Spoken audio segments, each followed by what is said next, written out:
Hello guys and welcome back to the channel. In this video, I'm going to show you how you can add border to photo on iPhone.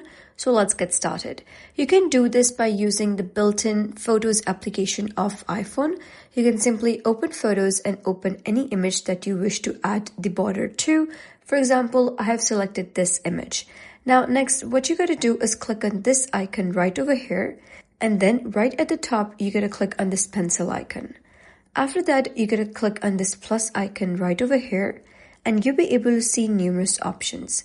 You're going to click on add shape and then you'll be able to see numerous shapes. But since we have to add a border, to add that, you're going to click on this square icon. You'll be able to see a square appear.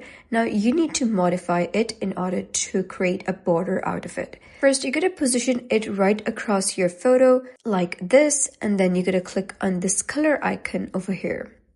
And here you're going to click on no fill and then you're going to click on this border icon.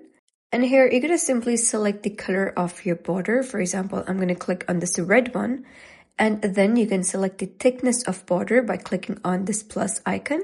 You can simply thicken it however you want and now you'll be able to see a border right over here. You can simply drag it to adjust your image, for example, like this. And once done, you're going to click on this check icon over here at the top right. After clicking on done, you'll be able to see that the border has been added. And that is basically how you can add border to photo on iPhone. So if you found this guide helpful, give it a thumbs up and don't forget to subscribe for more helpful tutorials. I'll see you in the next video.